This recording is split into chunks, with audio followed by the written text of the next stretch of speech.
Langsung ke pertanyaan, karena sebentar lagi kita akan menghadapi Idul Fitri. Ini banyak polemik tentang sholat Idul Fitri. Di Idul Fitri, takbir pertama 7 kali, takbir kedua 5 kali. Takbir yang pertama 7 kali itu saya perhatikan tuh ada yang pakai doa iftitah, ada yang tidak pakai doa iftitah. Itu di takbir pertama. Takbir kedua itu yang 5 itu cacat dari sujud itu itikal, takbirnya dihitung atau tidak? Karena selama ini ada yang dihitung, ada yang tidak gitu. Ketiga, masih tentang Idul Fitri juga, tentang takbiran. Selama ini kita dilaksanakan 2 kali. Allahu Akbar, Allahu Akbar. Ada yang 3 kali. Pernah kita 3 kali ada yang negor. Ini yang benar yang mana? Karena ya kita secara umum juga banyak yang 3 gitu. Apakah 3 memang tidak boleh? Atau memang ada kita yang belum tahu dalilnya gitu? Ya, terima kasih. Ustaz yang bertanya, saya langsung saja. Pertama, permasalahan Idul Fitri memang sebagai masalah fikih tidak mungkin itu ada penafsiran tunggal. Karena disebut fikih itu suatu dalil Quran atau hadis membutuhkan pemahaman. Maka disebut fikih. Harus dibedakan antara dalil fikih dengan fikihnya.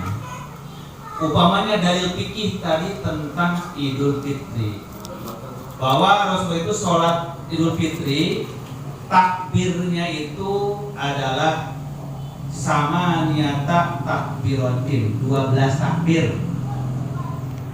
12 takbir itu adalah sab'an fil ula, 7 hari pertama, wa khamsatan fisaniyah, 5 yang kedua. Udah jadi itu dalilnya.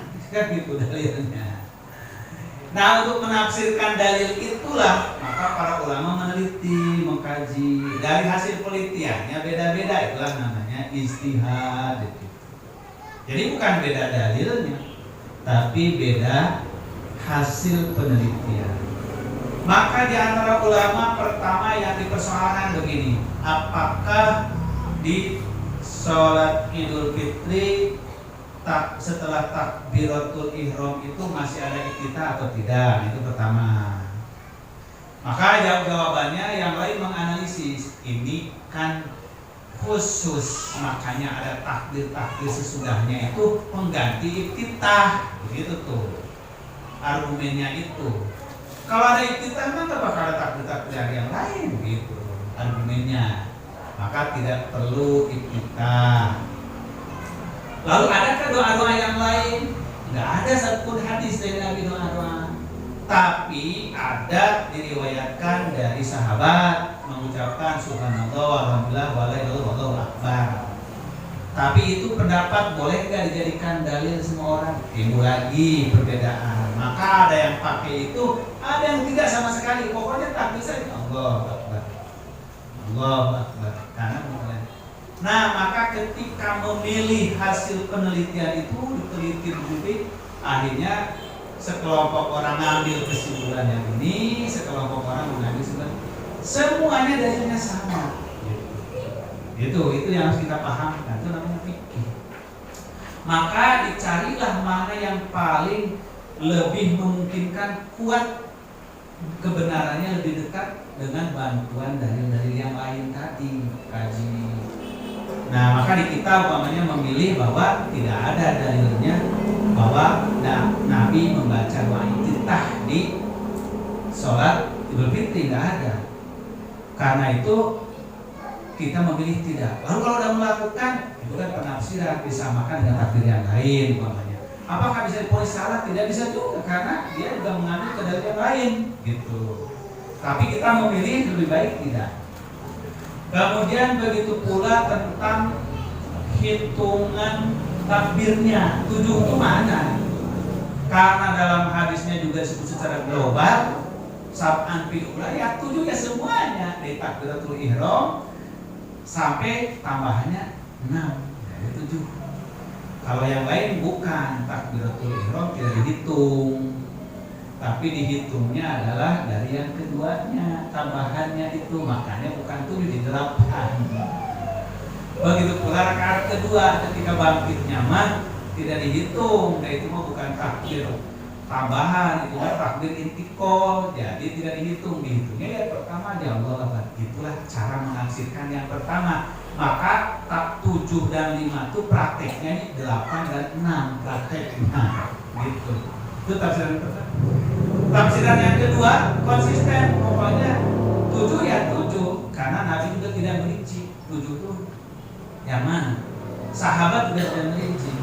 Begitu pula yang keduanya, pokoknya takbirnya yang pertama 7 5 itu mengambil dohirnya. Kenapa diambil dohirnya? Karena memang tidak ada dalil rincian, kecuali kalau ada dalil rinciannya. Selama itu tafsiran-tafsiran, mungkin benar, mungkin salah. Maka karena tidak ada dilalah atau dalil yang menunjukkan kepada kekhususan dan perincian, ya kita ambil dalil yang umum, yang global. Itu contoh. Karena itu para ulama sepakat takbir yang wajib dalam Idul Fitri yang pertamanya. Kalau orang berbeda yang setelahnya nggak mempengaruhi kedudukan sholat, tidak mempengaruhi. Mau ngitungnya 6 sebagai tambahan ke yang pertama 7, atau ngitungnya 7 karena yang ihram itu nggak dihitung, itu nggak mempengaruhi kepada kesempurnaan sholat itu sendiri. Karena apa? Karena ini yang disebut dengan wilayah fikihnya. Yang takbiratul ihram bukan wilayah fikih, itu qat'iynya, yang pokoknya. Begitu. Itu cara memahami fikih. Begitu pula yang kedua. Yang empatnya disepakati, tapi ketika bangkitnya itu termasuk atau tidak dengan ikhtilaf. Nah, maka dengan demikian kita berpegang kepada yang kita yakini bukan berarti bahwa yang tidak seperti itu sesat atau salah. Masih tetap ada kemungkinan benar dengan dalil yang lain, argumen yang lain. Tapi kita lebih yakin metode yang ini lebih roji karena tidak hasil penakwilan kita, begitu. Maka kita tetapkan 7 itu ya 7 dari takbir yang pertama sampai sebelum bacaan. Begitu pula 5 itu ya 5 dari sejak bangkit sampai tambahannya tinggal 4. Begitu penafsiran kita, gitu ya, yang kita ambil. Kemudian yang kedua juga tentang lafaz takbir.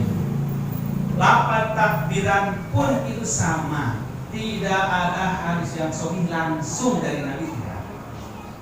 Yang ada itu dari sahabat Salman bahwa wa as-sahur riwayati fit takbir an Salman.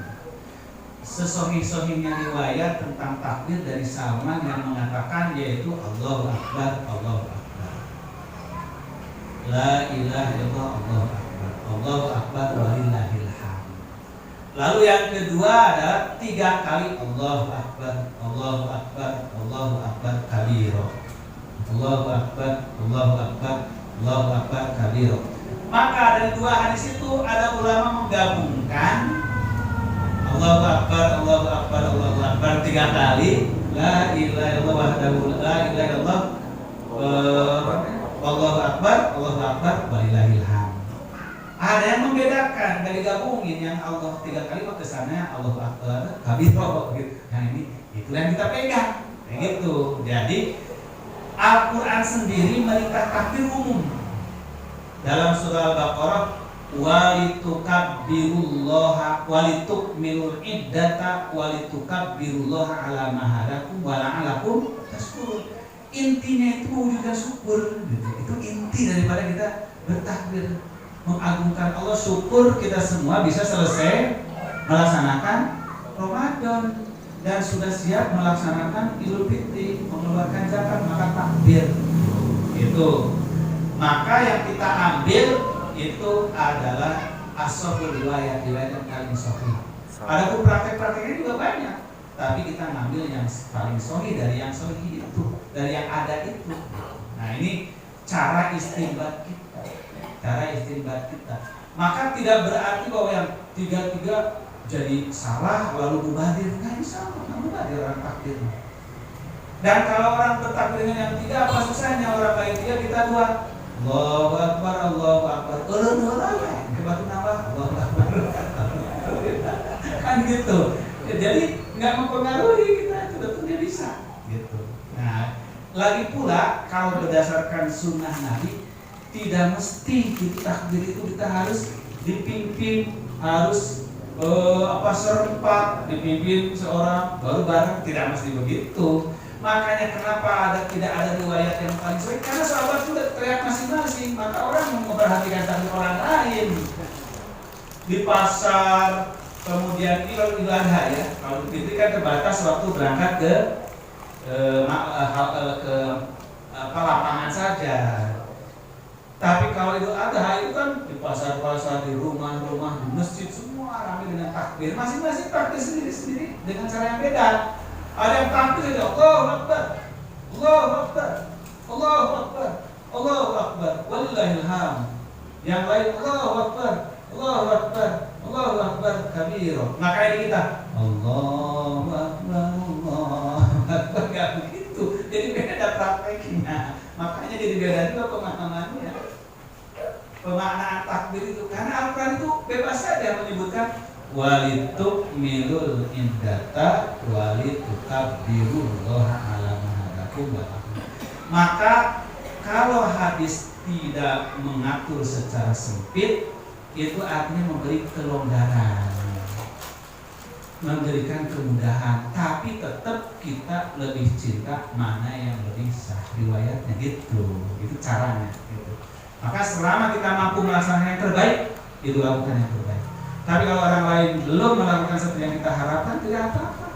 Kita tetap yang kita bacakan, orang lain tetap dengan yang orang lain bacakan gitu. Nah, walaupun ada para ulama memberi batasan seperti Ibnu Hajar Al-Asqalani. Adapun orang kudu dalam takbir segala dibaca kata beliau, itu juga nggak baik juga ya. Takbir itu kadang dengan segala macam itu juga tidak baik, tidak ada prakteknya di masa para sahabat Ibnu Hajar Al-Asqalani.